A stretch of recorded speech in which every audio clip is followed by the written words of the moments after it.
Hello, ETC, and any rogue traders out there who might be hearing this broadcast. Today, I wanted to quickly address how the progression in Warframe actually works as a whole. So, this will ostensibly be a part 1, but let's get this underway. In this section, I'll be going over the star chart in Warframe. This is how our missions progress, because I want to give people an idea of how much content is in this game. As much as people may feel it's repeatable or repetitive, lots of games are quite repetitive. It's about if you enjoy them or not. If you don't enjoy the gameplay loop, you're not going to enjoy the game. If you do, you probably will. But anyway, as you can see here, we've got, there's 15 or so planets. I'm not actually going to bother quickly counting them. Maybe I should have before I started recording. But if I click on any of these planets here, this will take us to a node chart of various missions along the planet. I have completed the star chart, so they'll all be grey, but I believe you start here, and normally they will be blue, showing that you have not completed them. You can do that to go all the way around the star chart. Your main goal with this is to unlock these junctions, and that is how you get to the other various planets. Each of these, there will be a Warframe on Warframe boss fight, and assuming you win, which they're not particularly hard or anything, don't worry, power creep is a bitch, they're very old content, then you'll be able to make your way to the next planet. So, as I mentioned previously, there are a dozen or so of these planets, each of them with a similar array of, I think we have about a dozen to 20 different mission types in Warframe now. Some of them are locked behind various factions and stuff, but that is touching on part 2 of this video. I think that will broadly do it for this part, but while you are on the navigation screen here, I do want to also quickly touch on the fact that there are special missions up here. Events, obviously they're just any sort of event mission. Quests, this is where you can find your actual quest log to try and get an idea of what you should be doing in game, at least according to the game. Alerts are basically our dailies. Most of them are honestly sort of 6 hourly. Nightmare missions randomly spawn. That's a whole nother topic. But suffice it to say, they are ostensibly dailies. Invasions are one of our several mission types. Syndicate missions are something I'll go further into in part 2, as I'll be covering syndicates in depth then, because they are a primary part of the gameplay loop in Warframe, and a way that we've been introduced to a chunk of the new mission types. But the main reason I wanted to show off this menu here is for void fishes. Void relics are an item that you get in Warframe, and they're basically loot boxes, but they're free. You just have to do a mission and unlock them. And then you'll get one of the, I think they can contain 6 items, and you'll get one of the 6 possible outcomes. You can run these in a squad of up to 4 people, and you can choose from anybody's unlocked relic reward. You can upgrade them for a better chance at better rewards, but in my humble opinion, this is where you'll probably spend the bulk of your time in Warframe, because if you're going to run missions, you may as well try and do it for one or more reasons. So, outside of star chart progression, This is one of the easier ways to sort of justify, I just sort of feel like running some content, then go do some void relics. Those other two tabs are endgame systems.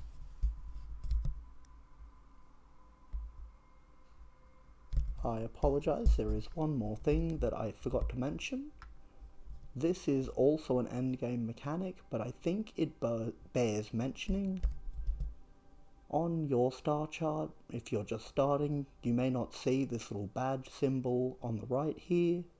Once you finish the star chart, you unlock what is called Steel Path. This increases the level of all mission nodes by 100 and is ostensibly Warframe's hard mode, for if you do want extra drops and you're comfortable with the extra challenge. It's there. It does exist for most missions, including Syndicate missions. I don't think you can do Steel Path story missions, but you're not able to replay them anyway, so don't stress about, I wanted it to be harder. It's this one mission that you have to play on easy mode. I'm sorry. But for the sake of demonstrating, also does let me demonstrate that these blue nodes here are nodes that I have not completed on the Steel Path. Also, what locked nodes look like. I cannot see what this mission is because I have not completed the mission before it. And this is the best way I can really demonstrate how progression actually works. I did mention it in the easy mode, but with the entire star chart grayed out, it may not have made a lot of sense. So you want to, once you leave Earth, progress through E-Gate, head to Fortuna, head to this, and so on and so forth. In this section, we'll be going over the Syndicate system in Warframe, as it's how you can get a lot of useful things, and is basically an in-game guild system, not for players, that's clans and dojos, but they're NPC guilds that we can do favours for, get standing, and they'll sell us things for that standing. This is the second part of the primary gameplay loop, because when we get expansions, we tend to get new areas that have their own rep grinds associated with them to get, I guess we'll call them faction items. This includes most of the primary upgrade things for Warframes, new mods, new arcanes, for those that make sense to. But all of them also have associated open world areas and bounties. Bounties are missions that you can do to earn standing for said syndicate, and they're not as simply categorized as the normal extermination, excavation. A lot of them have similarities to them, but they do mix them up in interesting little ways. As the channel progresses, I will probably make a broader effort to demonstrate those, but for today, I can at least use the primary hives here to view offerings and demonstrate that they are really shops. And the primary hives here, I won't get into what they actually sell, that will be a future video probably, because that would be quite time consuming. But the point of this section really is, again, to elaborate on how big this world is. If there are certain areas that you just don't like the story of, don't like the people, whatever it may be. Maybe you just hate the tile set and don't like doing missions there because you get lost. The enemies there are really strong against you. Whatever it may be, then there's plenty of other places you can go around, look around, and find somewhere you do like.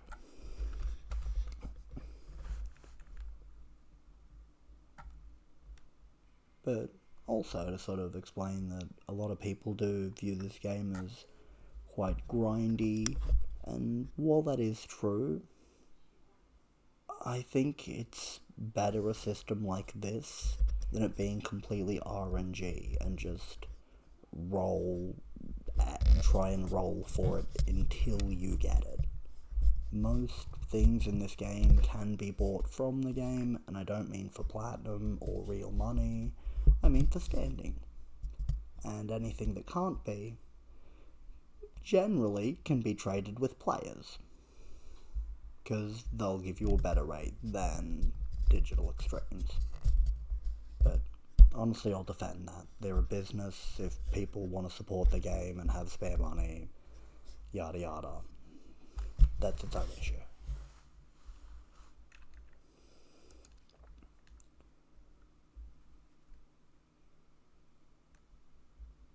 But one of the bigger factions I want to actually draw attention to here is the Conclave, because this is a bizarre faction. It used to be the PvP rep grind, that's why you may see that I have almost no rep with it, but it did get reworked into something useful, and I'll put a little spoiler warning, but it's not a lore spoiler or anything.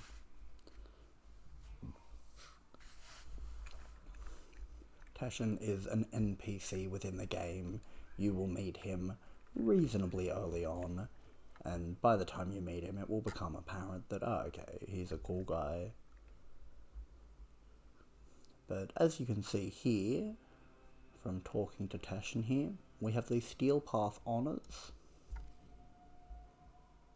You get these, what are they called, Steel Essence, by doing, as I mentioned in the last section, we have a hard mode in this game called Steel Path, and every week he has a rotation of rotating rewards and or generally useful things that you can buy from him for these Steel Essence.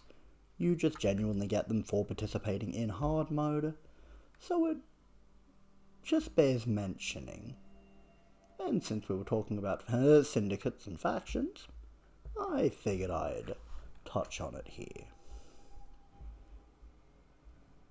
Because for anybody this does make sense to, I have already bought my Riven Cipher this week, but for 20 Steel Essence, which is not very much at all, you can get that quite easily. There are 6 missions a day that can get you 5 each, so honestly you could get it within a day quite easily. You can get these things called Veiled Riven Ciphers, and I know this may seem a bit off topic, but they're a pretty important item.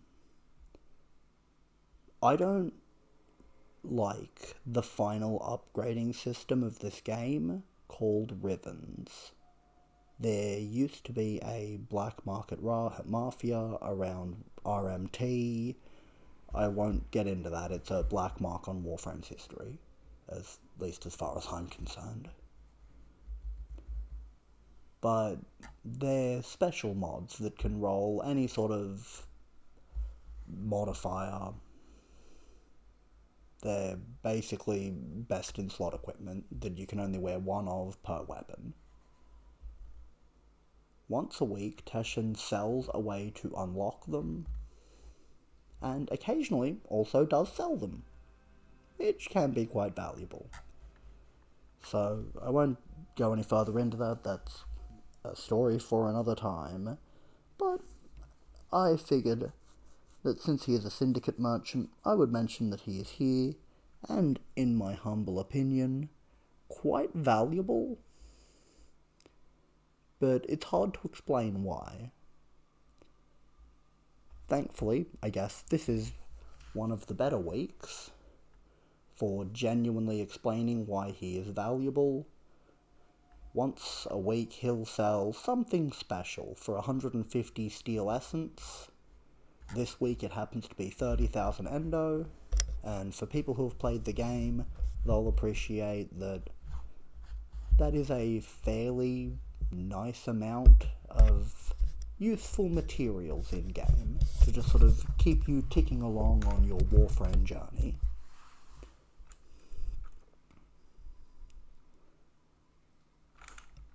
But anyway, alright, welcome back everybody. In today's section, I'd like to try and succinctly explain why you actually might want to do missions. And that is to unlock all of the various warframes and weapons in the game, as well as mods. Oops. So we got a swap here, and you can see a list of every warframe that, firstly, I own, secondly, that exist in the game. Now, while you can see this funny little symbol here or under their name, that is the platinum symbol and the premium currency of the game, I never ever, and I don't think the devs would either, recommend buying a warframe from this screen. Because if you click on them,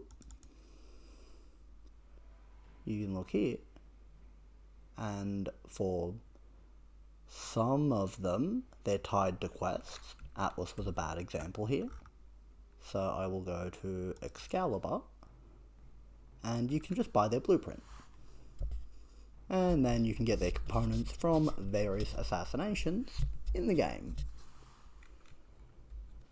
And to quickly touch on that, if you're ever wondering where to get said pieces, then you can go ahead and do I get Excalibur parts? And DE has programmed a extremely useful bot that will tell you what assassination mission to get the Warframe's components. This does work for materials and all sorts of funny things, honestly. They just programmed a bot in the Q&A section to answer very basic questions. It probably just has codex information in it realistically, but it saves people looking through the codex for where to find such things.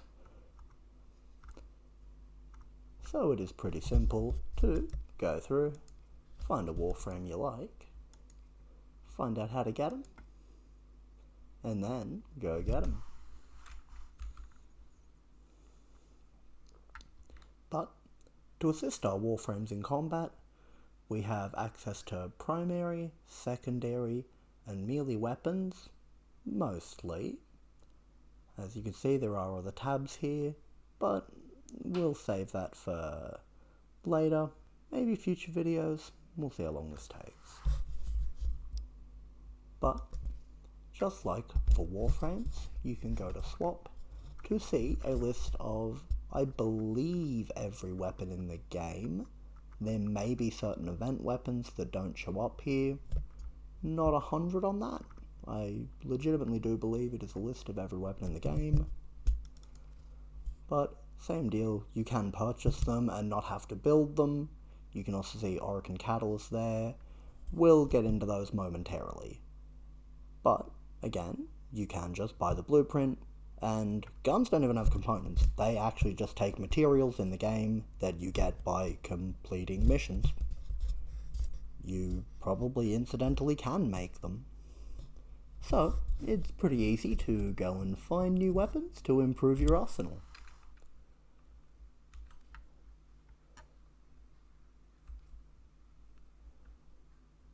While it may be kind of jarring that I simply make the point that we have primary weapons and secondary weapons, secondary weapons used to be almost exclusively pistols, but they're starting to branch out, and similar to primary weapons, they used to be nigh exclusively rifles, shotguns, bows, but as you can see here, I'm actually using a flamethrower. So they broadened these down to just primary and secondary weapons. But just like I showed for the primary weapons in Warframes, there is also a rather large array of secondary weapons. Same with melee weapons. We've got knives, we've got hammers, we've got fists, we've got scythes. Any like particular weird ones? We've got glaives, like throwable glaives, like a demon wind shuriken sort of deal. But dual axes, you can dual wield if you want. Not two different weapons, but some weapons are dual wield weapons. You got claws, sword and shield. But you get the picture. There is a wide array of weapons and warframes in the game. I just figured I would give a little bit of an explanation on this. And now I will head over here from our arsenal. This is where you can equip your weapons. To over here, this is our modding station, where you can actually upgrade mods and do anything mod related. There are a couple of weird things here that I won't get into, like these. But for a more simple example, you can see here that any of my recently obtained mods will show up here as new. And you can go through here and search for primary, secondary, melee, stance mods, which are a mod category that up the mod capacity of your armaments, and we have an equivalent for warframes called auras, which are here. But this is not a build guide or anything. I'm not here to explain how to make your build at the moment. Simply that these facilities exist and the sort of things you may actually use them for.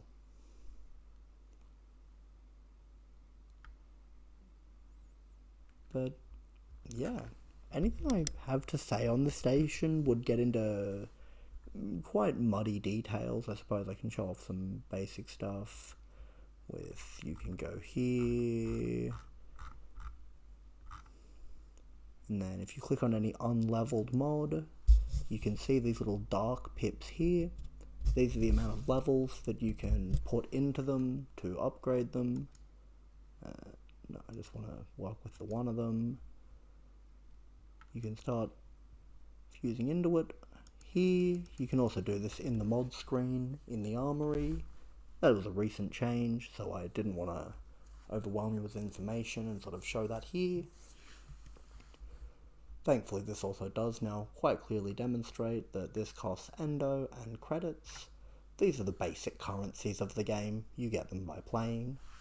But, as I mentioned in the previous Syndicate section, you can get huge chunks of it by doing some particular things in the game, because that cost does start ballooning out quite quickly, credits and endo-wise. So, it can be helpful to efficiently farm. You can also fuse 4 of a mod you don't care about, or 4 mods, they don't have to be the same, you don't care about. So I'm just going to get 4 of these finishing touches here, and you can either dissolve them into EL, you can do that with any amount, but I figured I would explain that now. You can sell them for credits, or the part that you actually need 4 for is transmuting mods. This isn't a terribly useful system, I'll be honest, but it is one of the things you can do in this bench. It's more useful endgame, but I'll make an explanation on that later. Suffice it to say that you can put 4 of a mod you don't care about to get a hopefully new mod. At this stage I'm probably not going to get a new mod, but early on the system can be quite helpful if you are just sort of missing those basic things and don't have a friend who's willing to just set you up with, here's the basic melee mods, here's the basic primary, secondary mods. Because the community's pretty good about, if new players reach out and, hey, does anybody have blah blah blah blah blah? People have tons of them sitting around, obviously. Otherwise, like I've mentioned in previous sections, people do buy and sell rarer mods, or honestly, just about anything in game. Funnily enough. Despite there not being an in-game auction house, there is an excellent third-party app that I will not get into here to assist us Tenno with making transactions with one another. But anyway, that's very far off topic. One of the major things I suppose I will mention actually about mods is you may have noticed here that some mods are bronze or copper, some are silver, some are gold. That's a simple rarity tiering. It may go without saying, but while I'm in this screen, it couldn't hurt to mention for those new players out there. Which brings me to my next point. Primes are the realistic end game of Warframe, be that prime weapons, be that prime mods, be that prime Warframes. They are simply better versions. They're not exclusively paid, they're earned through void relics. I'll get into that in a future video, but we do also have mods, so I will mention them here, and they are platinum. Earlier in the video, I mentioned Rivens. Rivens are custom mods that you can roll up yourself that cost a special resource called Kuva. I'd say they're the highest rarity of mod, but honestly, these days they're easier to get than most prime mods, but good ones can still get really expensive. Some people take games very seriously and will pay real money for being the best. But obviously, I don't recommend any sort of behaviour like that. You totally can just farm them, and if you ever end up with a lot you don't like, then you can transmute 4 Rivens into a new unveiled Riven, which will give you some sort of essentially quest to complete to find out what that Riven is actually for. Because, as you may be able to pass, these are all for a specific weapon. They don't exist for Warframes, at least as far as I know yet. I'm kidding, I'm quite confident they don't. But yeah, if you do find weapons that you really adore and want to try and push them to the next level, you can try your hand at rolling up straight up custom mods for it. But each weapon has a Riven disposition, which determines the quality of its Rivens, and you can only equip 1 Riven per weapon. So don't get ahead of yourself thinking, oh, I could just spend, I don't want to think about how much 8 Rivens for a good weapon would cost. I'm not going to get into it. But, let's say $100 to just get the best weapon and equip 8 Rivens, and I'm just going to make a custom weapon that does what I want. No, you couldn't do that. So, thankfully the game is not pay to win. It's also completely non-competitive, so I guess you could show off for big dick points, but that's really all you'd get. People might think you're cool.